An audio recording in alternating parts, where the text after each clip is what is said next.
All right, I am Sherry Ward, and let me get going on this. I'm going to share my screen right now. We're going to go over a couple slides at the very beginning, and then I'm going to go around the room and help you guys out with exactly where you're at, where you need help, and we'll go from there. So this is the Square Tree Publishing Interest Meeting. I'm Sherry Ward, and a little bit about me is that I own Square Tree Publishing. I'm the CEO and founder.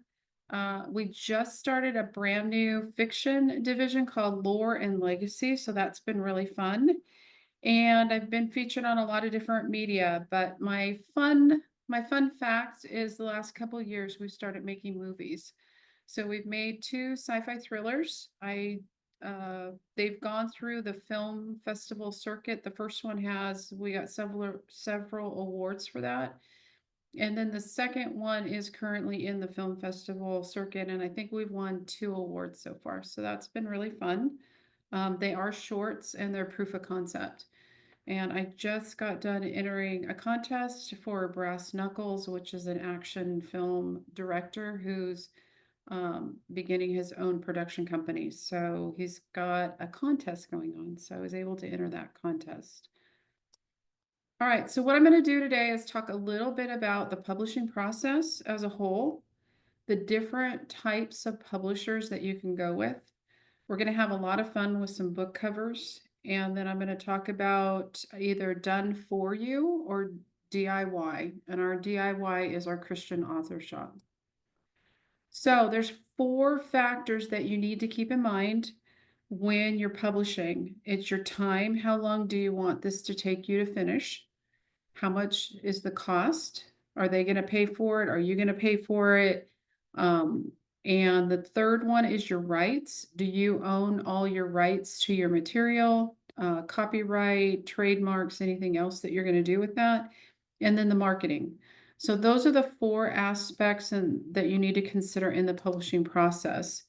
So what I put together is a publishing process guidebook, and you may want to take out your camera and at certain places, you can go ahead and screenshot some of this stuff that I'm giving you. After I get out of this slideshow, I will go ahead and drop this link for you as well.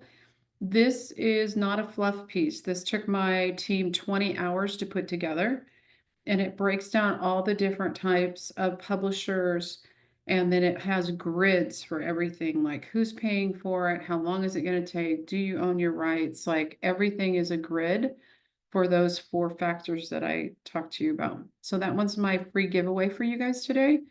So I will drop that link after I get through the slides. So the four different publishing options, the types of publishing is traditional house, which are, most of you guys know what a traditional house is. And our new Lore and Legacy fiction is traditional with a spin on it. So we are trying to fix what's broken in the traditional world. Um, most of the traditionals take forever, and I'll go into pros and cons of each. The second one is self-published. I have a lot of people come to me that are self-published, and usually within 5 seconds, I can tell you it's self-published. And usually it's the cover that's a dead giveaway that it is, or the formatting or anything like that. The third and the fourth get mixed up quite a bit. I've been running ads lately and people are like, it's just a vanity press. And it's like, they're not quite understanding what a vanity press and a hybrid is. So a vanity press is when you pay for the services, which there's nothing wrong with that. The biggest difference on the hybrid and the vanity presses is most of their work they farm out overseas, so the quality of it is very poor. And I've heard of a lot of people getting ghosted. So they pay their money, they don't have a person they can talk to, they give them subpar services, and at that point, they're not happy. So I've gotten a lot of people that have come to us from a vanity press that just want a better experience. So those are the four different types of publishers there are out there. The traditional is, the prestige, like, hey, I got with a big publishing house. Um, you could get an advance payment. You have to be careful on that because that's not free money. So that advance is exactly what it says. It's an advance against the royalties that you're gonna be making. So if your book doesn't make as much money as they give you in the advance, you have to pay some of it back. So however much the difference between what it made and what they gave you is what you owe them back. So they do give some marketing support, but most of the marketing support is to their top tier authors. And then you definitely lose control over your project, and it takes years. So the majority of them will not take unsolicited manuscripts, which means you can't just reach out to them and say, "Hey, I want to publish with you." You have to go find an agent, and that can take upwards of a year if you're lucky to find an agent. And then if you do find an agent, it could take another year, 2 years, however long, if you're lucky enough to land the deal. And only about 1 or 2% of the people to do. So it's very hard, especially if you're new, to break in on that side of things. The self-publishing, it's way cheaper. You can have your friend do the cover. You can have friends edit it. It's one of those, hey, just to say I did it kind of experiences. It's not a good option if you want to sell the books. It's more just if you want to say, hey, I'm a published author and I've published a book. Um, you don't have experts helping you on the self-publishing or knowing what to look for. And I'll talk about that in the book covers coming up. And most of the time it's not quality work and it doesn't look professional. The hybrids and the vanity presses, you just have to make sure that they're a reputable company. And I want to throw out a warning here. One of the vanity presses that I know that I won't name because I'm recording this is a Christian company that got bought out by a bigger secular company.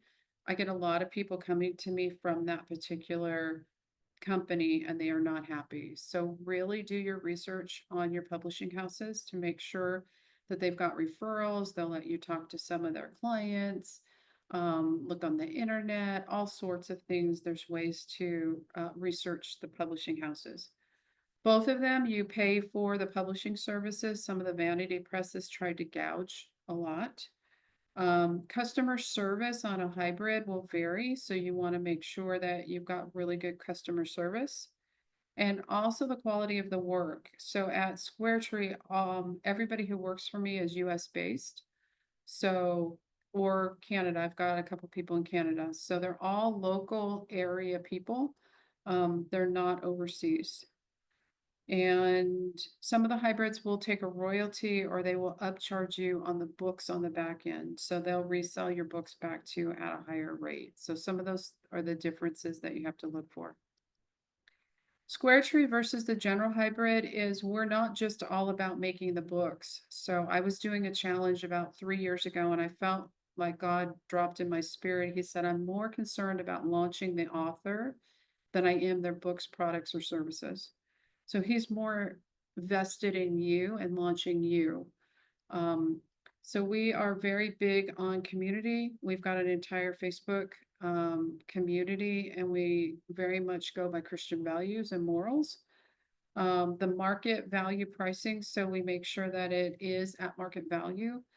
You have a personal SquareTree concierge, which is basically a project manager that will manage your entire project because there's a lot of different people that you have to go to in the process. And so as you go through that process, you'll have that same person with you the entire time. Basically, we give away the farm on the back end. So you get 100% of your own royalties. You get 100% of your own copyright. You own all of that. So again, with the general hybrids, just it's the quality of work and where their team is located is are two big things you need to take a look at. So what do you guys think is the most important part of your book? And I hate to admit it, and most people don't like it, but it is the book covers. So this is a true story. You guys are gonna laugh. This is honest to God truth. I had an author come to me, and in the Christian community, we always talk about, cleaving and leaving and all that kind of stuff. So cleaving, so she was playing off the cleaving theme, and this is what she wanted her book cover to be. It was a children's book on top of it. So honest to God truth. So you really have to be careful on your book covers. So another client came to me and she brought these, and this is very, very common. It's like she had a friend that was an artist, and it's like, okay, great. You can kind of tell what they are, but they're not that great. And they don't have this unifying effect because this is actually a series that she was doing called Wisdom for Young Hearts. And so what we did is we came up with the ones below. So we took what she had, we made sure that they were culturally diverse. You can see at the top where it's like character for young hearts, like all of the fonts look the same. Even though there's different colors and different kids, you can tell that it's all branded for the same series. So some of the things you look for are that font. So you want to make sure that's that same font going across the entire series and that it is branded with the name of the series at the top as well. So those are the one example. Another one is, what do you think this book is about? So this was one of our authors that came to us, Baby Catcher Gate. And do you think it's like a parenting book or a family book, right? Something like that. Don't you kind of get that vibe when you look at it? It was not. It was a fiction book based on a dream that she had about a gate in heaven for babies. So we made it look like a fiction book. So world of difference. First one's cute, cute as can be. It's not bad. It just is not what it is. And so in the fiction world, especially, there are certain things that you have to hit to make it look like that particular genre in fiction. So a girl in her back and running or doing something is very, very common in fiction. So this very much says fiction book, and the first one does not. So you have to be really careful of what you do there. So I get a lot of memoirs. I get a lot of people with transformation stories, and they all want a butterfly. So if I have one more person come to me and want a butterfly on their cover, I think I'm going to puke. And so Dr. Amanda is a really good friend of mine now, and she came to us and she wanted a butterfly and a catalyst and all that. And so this is the picture she gave me on the left. So we ended up coming up with the middle picture and and it was called Silent No Longer, Finding My Voice Through Complex Trauma. She's also a doctor. And there was something in my spirit that was like, okay, something's off. Like, it's beautiful, it's great, but there's something off. And I said, Amanda, you need to be on the cover. So we did a photo shoot with her, and then we ended up putting her on the cover, and it made all the difference in the world. I mean, I just love having her face on that cover. Another one is again for series. So my first book, A Journey Out of the Wilderness, 14 years ago, which is what launched the company. Another company had done that cover, very traditional Christian cover that I just don't like anymore. So I have wanted to rebrand my series. So I had one of the graphics gal do it in Vector, which is the middle one going down the middle, which is nice. It looks good. It does look branded, but it just, again, even when they look good, sometimes it just doesn't set right. And you're like, this isn't it. And the minute I felt like God dropped in my spirit Mount Sinai, because that's where the wilderness is, I got pictures of Mount Sinai. And the minute that I did it, it's like, boom, that's it. So then we went to that third one, and I just recently re-released the wilderness book. All right, so here's the fiction one that we were talking about. The left one is gorgeous. We did that one at the beginning, and it was okay. I mean, it was really gorgeous, but it wasn't really selling. And then we realized Angela writes historical fantasy and pre-King Arthur days of like how King Arthur became King Arthur. So there's certain things in fiction that you have to put on your cover. So she had a dragon in the book. There has to be a dragon on the cover. We give that historical feature at the bottom because that's where it's located. You see Eleanor, and then you see a lot of other elements with the sword and everything else. So actually, this left one has a sword, and it has it right here. I don't know if you can see this. You did totally miss that sword. So, this sword is very evident in here, and then all of the elements that went in.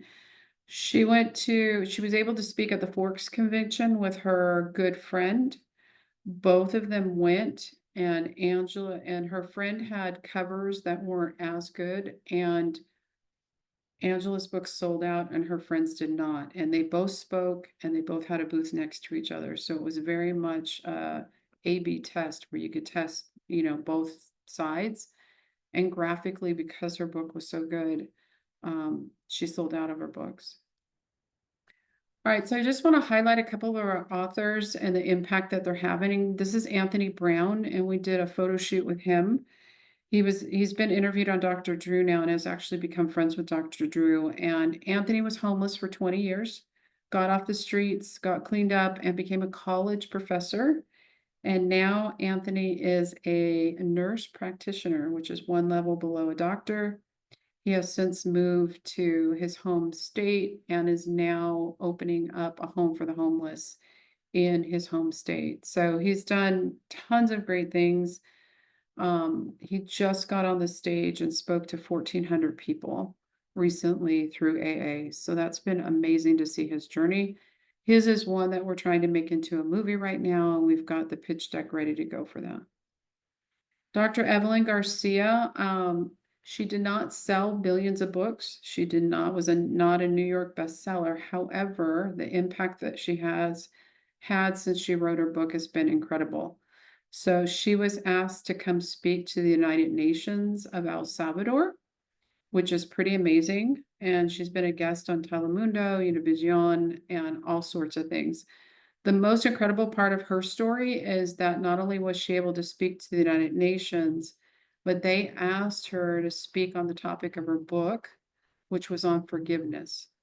So never in a million years would I think, oh my goodness, like you're gonna have me come speak to the United Nations on forgiveness. Like to me, that's as crazy as it gets. So I want you to think about your books and how it has impact and what you're going after and how God's gonna lift you up for that. So you have two options. You've got the done for you and the DIY. If your manuscript's already done, you can do a preliminary manuscript review, and this might be one of the ones that you want to take a screenshot of. And the second one, after you do that, then you have a vision consulting session with me so we can go over like, okay, why are you doing this book? Is it for healing? Is it for a ministry? Are you going to start a ministry? Do you have a business, whatever you have, and then we have publishing packages that are done for you.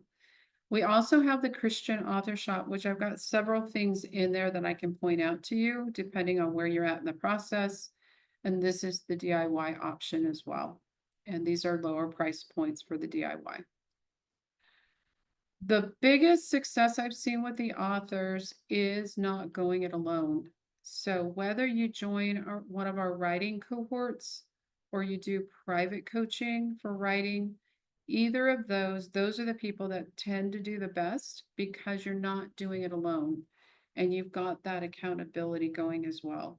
So our cohorts meet weekly. So every single week you get to meet with a professional writing coach and a small group of other people that are writing their books. We keep the group super small so that every week you get to go around and you get to share every week what you're writing. You'll get live feedback from the coach, but you'll also get feedback from the group as well. And then the private coaching is if you just want one-on-one time and you want to go quicker and you just want that private time with a coach, we have that option as well. But those tend to be the people that really finish the books and do things at the end when they publish their books as well. So I've got a $10, this is another one you probably wanted to screenshot, and I'll give this to you as well. I'm going to give you $10 off anything in the Christian Author Shop. So anything that you find in there that you want, it's not on services or swag, but we have tools, we have templates, we have workshops, like any of that, you can get $10 off. And I'll change the expiration on that, so don't worry about the expiration. And then the coupon is launch 10. So again, you can take a screenshot. I'll give that to you at the end as well, so you'll have that for you. All right, so I'm going to go ahead and open it up for questions, and I'm going to go ahead and stop as well.